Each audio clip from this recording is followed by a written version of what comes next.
एक रात जब नात्सुकी और केरन सो रहे होते हैं तो मच्छरों की वजह से केरन की नींद हराम हो जाती है। केरन इसे इग्नोर कर सोने की कोशिश तो करती है पर मच्छरों ने उसके नाक पर दम कर रखा है। वह गुस्से से उठती है और मच्छरों को मारने लगती है। केरन की आवाज सुन नात्सुकी भी उठ जाती है और पूछती है कि क्या हुआ केरन। केरन कहती है कि मच्छर मुझे सोने नहीं दे रहे। इस पर नात्सुकी उसके लिए मॉस्किटो रिपेलेंट ढूंढने लगते हैं। तभी एक मच्छर केरन के गाल में आ बैठता है। केरन जैसे ही उसे मारने के लिए अपना हाथ बढ़ाती है वो मच्छर उड़ जाता है और केरन को अपने ही हाथ से एक जोरदार थप्पड़ पड़ जाती है। इससे केरन काफी गुस्सा हो जाती है और गुस्से से चिल्लाने लगती है। अगले दिन नर्सरी में केरन को मच्छरों के डंक वाली जगह पर काफी खुजली होने लगती है।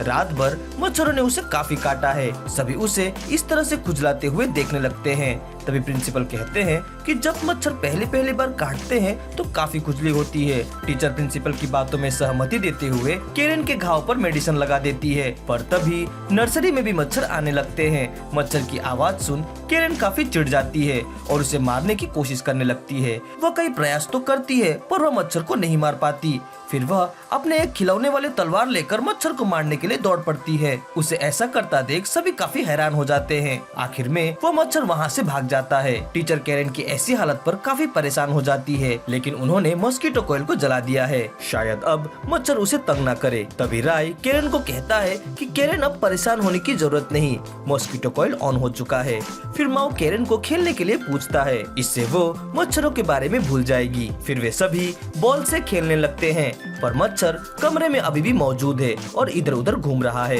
पर केरन जानबूझकर उसे इग्नोर करने लगती है। वे कई सारे एक्टिविटीज करते हैं पर इस दौरान मच्छर भी केरन के बिल्कुल पास से होकर गुजरती रहती है। केरन खुद को इससे शांत रखने की कोशिश करती है पर आखिर में उसका गुस्सा फूट ही जाता है और वह फिर से मच्छर को मारने के लिए उसके पीछे पीछे भागने लगती है। माओ और राय उसे देखकर काफी परेशान हो जाते हैं। तभी राय केरन की हेल्प करने के लिए एक नेट लेकर आता है और वह भी केरन के साथ मच्छर को मारने के काम में जुट जाता है। थोड़ी देर उनको देखते रहने के बाद माओ भी आखिरकार मैदान में उतर जाता है और वह वैक्यूम क्लीनर लेकर मच्छर को पकड़ने के काम में केरन और राय के साथ लग जाता है। तभी पेपे वहाँ पर आता है।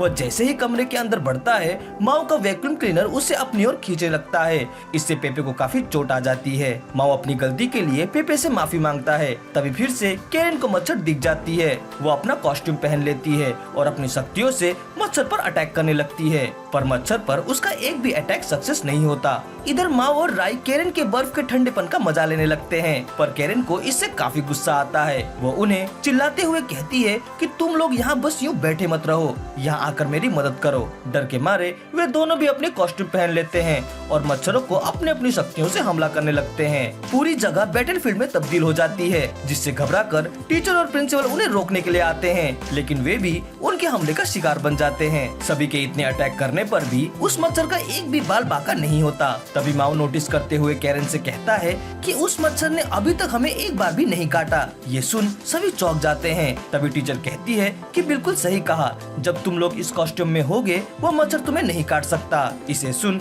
केरन काफी खुश हो जाती है पर राय कहता है कि भले ही हमारा शरीर ढका हुआ है पर हमारा चेहरा तो खुला हुआ है, वो मच्छर हमारे चेहरे पर भी तो काट सकता है। केरन कुछ सोचती है और फिर अपने मुंह के बल तकिए पर सो जाती है और कहती है कि अब मच्छर मुझे नहीं काट सकता। लेकिन उसी वक्त जब वह अपना मुंह तकिए से उठाती है वह मच्छर सीधे आकर उसके माथा पर बैठ जाता है और उसे काटकर वहाँ से उड़ जाता है। इससे केरन के माथे पर एक बड़ा सा दाना निकल जाता है। वह इससे काफी गुस्सा होती है और गुस्से से चिल्लाने लगती है। एक दिन जब नर्सरी में तीनों बच्चे आफ्टरनून नैप ले रहे होते हैं तभी अचानक राय जाग जाता है। वह काफी घबराया हुआ है। फिर वह केरन और माओ को जगाता है। उनके पूछने पर कि क्या हुआ, राय डरते हुए उन्हें बेड की तरफ दिखाता है। उसने बेड गीली कर दी थी। वे दोनों इसे देख चौंक जाते हैं। राय उनसे रिक्वेस्ट करते हुए कहता है कि प्लीज इस बात को वो किसी को ना बताए। केरन और माओ मान जाते हैं पर वे इसे छिपाए कैसे, बच्चे सोचने लगते हैं। बाद में जब टीचर और प्रिंसिपल उन्हें जगाने के लिए वहाँ पर आते हैं तो पाते हैं कि बच्चे तो पहले से ही जगे हुए हैं। फिर जब प्रिंसिपल बेड की तरफ देखते हैं तो पाते हैं कि वहाँ तो पेपे सोया हुआ है। प्रिंसिपल सोचने पड़ जाते हैं कि आखिर आज पेपे यहाँ क्यों सो रहा है। फिर वे पेपे को जगाते हैं। तभी वे देखते हैं कि बेड तो गीली पड़ी हुई है। इसे देख वे चौंक जाते हैं। पेपे भी घबरा जाता है। वह हड़बड़ाते हुए कहता है कि ये काम मेरा नहीं है। टीचर भी सोचती है कि पेपे हमेशा अपने घर पर ही सोता है, तो आज वो यहाँ कैसे? उन्हें लगता है कि जरूर दाल में कुछ काला है। वे बच्चों की तरफ देखते हुए राय से पूछते हैं कि राय आखिर यहाँ क्या चल रहा है। इस पर राय कुछ ना पता होने की एक्टिंग करने लगता है। वहीं केरेन अपने कार्ड को लेकर वहाँ से भागने लगती है। फिर टीचर माओ के पास जाकर उससे पूछती है कि आखिर क्या बात है। माओ काफी घबरा जाता है। टीचर के काफी जोर देकर पूछने पर माओ घबरा कर रोने लगता है और कहता है कि ये मैंने नहीं किया, ये तो राय का काम है। बेचारे राय के प्लान पर पानी फिर जाता है। फिर उन्हें बच्चों के प्लान का पता चलता है। वास्तव में राय के बेड वेटिंग को छुपाने के लिए उन्होंने सोते हुए पेपे को उठाकर यहाँ पर लाया था, ताकि सभी को यह लगे कि पेपे ने ही बिस्तर को गीला किया है। वे राय से पूछते हैं कि उसने यह बात क्यों छुपानी चाहिए। इस पर राय उन्हें कोई भी जवाब नहीं देता। उन्हें लगता है कि शायद राय की कोई मजबूरी रही होगी जिसकी वजह से उसने ऐसा किया। तभी शियोरी वहाँ पर आ जाती है। उसे राय के बिस्तर गीला करने की बात पता चल गई है। वो काफी गुस्से में है। वो गुस्से से राय की तरफ देखने लगती है और कहती है कि जरूर तुमने सोने से पहले बहुत सारा मेलन सोडा पिया होगा, क्यों? यह सुन प्रिंसिपल चौंक जाते हैं। तो ये राय के बहुत ज्यादा मेलन सोडा पीने की वजह से हुआ है। फिर शियोरी उनसे राय के इस करतूत पर माफी मांगती है और कहती है कि मैंने उसे सोने से पहले पानी पीने की आदत डलवाई थी, पर राय पानी की जगह बहुत सारे मेलन सोडा पीने लग गया, जिसकी वजह से उसने बेड वेट किया होगा। फिर शियोरी राय को पनिशमेंट देते हुए कहती है कि आज से तुम्हारा मेलन सोडा पीना बंद। इसे सुन बेचारा राय काफी घबरा जाता है। तभी टीचर को भी यह बात पता चल जाती है कि यही कारण था कि राय इस बात को सबसे छुपाना चाह रहा था। पर अगले ही दिन केरेन भी अपना बेड गीला कर देती है। वह इसे देख काफी गुस्सा हो जाती है। वह इसका दोष राय पर लगाने लगती है। उसे लगता है कि उसे यह बीमारी राय की वजह से ही हुई है। वह उसे मारने के लिए दौड़ाने लगती है। पर तभी केरेन को एक आइडिया आता है। रात को वह इत्सुकी के साथ सोने की इच्छा जाहिर करती है। इत्सुकी चौंक जाता है। केरेन आज उसके साथ क्यों सोना चाहती है? पर उसे लगता है कि शायद उसे डैड के अहमियत का पता चल गया होगा, इसलिए वह उसके पास आई है। लेकिन जब सुबह होती है तो इत्सुकी ये देख काफी गुस्सा होता है कि केरेन ने उसके बेड पर पेशाब कर दिया है। इस पर केरेन डेविल हंसी हंसने लगती है और कहती है कि तुम्हारे साथ ऐसा ही होना चाहिए। बाद में नर्सरी में राय माओ से कहता है कि केवल तुम ही हो जिसने अभी तक बेड में सुसु नहीं किया है। इस पर माओ काफी डर जाता है, कहीं उसे भी यह बीमारी न लग जाए। तभी केरेन उसकी तरफ हाथ बढ़ाते हुए कुछ मंत्र पढ़ने लगती है। माओ के पूछने पर कि ये तुम क्या कर रही हो, केरेन कहती है कि मैं तुम्हारे अंदर भी बेड में सुसु करने की शक्ति भेज रही हूँ। इस पर माओ घबराते हुए रोने लगता है। पर अगली ही सुबह माओ भी बेड पर सुसु कर देता है। वह काफी शर्मिंदा है। इस पर हनोका उसे कहती है कि काफी दिनों बाद तुमने बेड पर सुसु किया है। माओ कहता है कि मैंने कुछ नहीं किया, वास्तव में राय की वजह से यह बीमारी मुझे लगी है।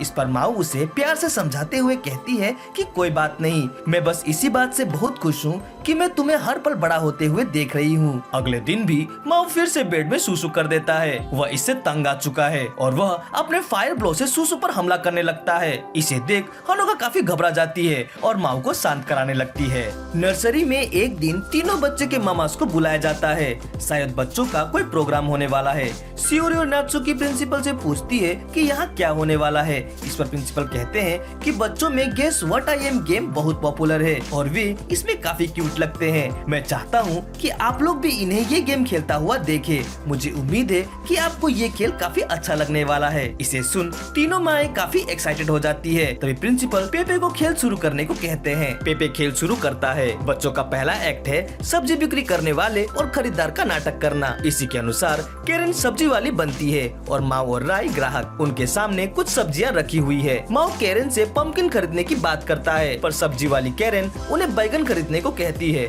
माओ कहता है कि पर मुझे पंपकिन चाहिए। इस पर केरेन उस पर गुस्सा होते हुए उसे बैगन ही लेने को कहती है और एक बैगन का दाम 10,000 येन बताती है। इसे सुन वे तीनों माएं काफी हैरान हो जाती है। शियोरी कहती है कि अगर सब्जी वाले इसी तरह केवल बैगन ही बेचने लगे तो गजब हो जाएगा। तभी हनोका कहती है कि एक बैगन के लिए 10,000 येन कुछ ज्यादा नहीं हो गए। बेचारी नात्सुकी केरेन के ऐसे एक्टिंग पर काफी शर्मिंदा हो जाती है। बच्चों का अगला एक्ट है बेबी के रूप में प्रिटेंड करना। माओ और केरेन बेबी की एक्टिंग करने लगते हैं और राई उनकी मामा का। राई माओ को पीने के लिए दूध देता है और हंसते हुए उसे गुड बाय कहता है। राई केरन को भी पीने के लिए दूध देता है, लेकिन फिर वो डरावनी शक्ल बनाते हुए केरन को गुड गर्ल कहता है, जिससे कि केरन काफी घबरा जाती है और उसके मुंह का सारा दूध माओ के ऊपर गिर जाता है। इसे देख शियोरी काफी शर्मिंदा हो जाती है, क्योंकि ये राई की वजह से ही हुआ था। बच्चों का अगला एक्ट है डॉक्टर पेशेंट। इसमें केरन डॉक्टर बन जाती है, राई नर्स और माओ पेशेंट। माओ डॉक्टर से कहता है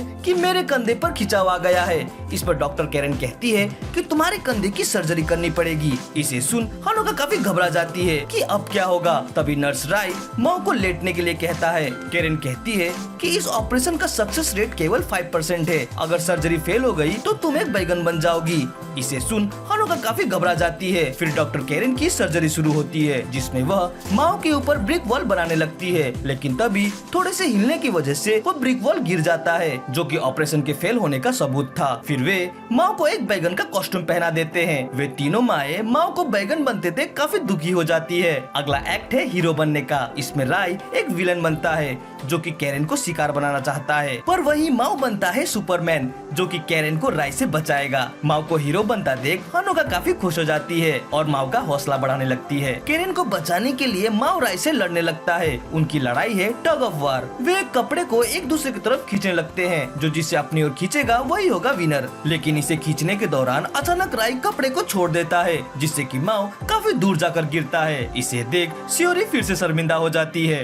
नात्सुकी कहती है कि कैसी अजीब एंडिंग है, जहाँ हीरो ने नहीं बल्कि विलेन ने बाजी मारी। अब बच्चों का आखिरी एक्ट है, जो कि है माओ की फैमिली। हनोका इसे सुन चौंक जाती है। नाटक में केरन हनोका का पार्ट प्ले करती है, तो राई शिनका। वे दोनों मिलकर माओ को प्यार करने लगते हैं। माओ उनसे प्यार पाकर काफी खुश हो रहा होता है। इधर तीनों मामास को यह देख काफी अच्छा लगता है। तभी केरन, जो कि हनोका बनी हुई है, वह राई को देखकर डार्लिंग आई लव यू कहने लगती है। वही राई भी उसे प्यार से हनी कहता है और वे एक दूसरे को किस करने लगते हैं। इसे देख हनोका काफी शॉक्ड और एम्बैरेस हो जाती है। वही नात्सुकी और शियोरी हनोका से पूछने लगती है कि तुम दोनों के बीच इतना कुछ हो गया और तुमने हमें बताया तक नहीं। बेचारी हनोका के होश उड़े हुए हैं। वह इन सबको इनकार करने लगती है। बाद में घर आकर हनोका को यह पता चलता है कि वास्तव में माओ ने यह आई लव यू वाली बातें टीवी से सीखी थी। इसे देख उसे काफी राहत महसूस होती है। वीडियो के अगले पार्ट के लिए कमेंट जरूर करें। वीडियो अच्छी लगी हो तो इसे लाइक और कमेंट जरूर करें। हमसे जुड़ने के लिए चैनल को सब्सक्राइब करें। तो मिलते हैं अपनी अगली वीडियो में। Sign out.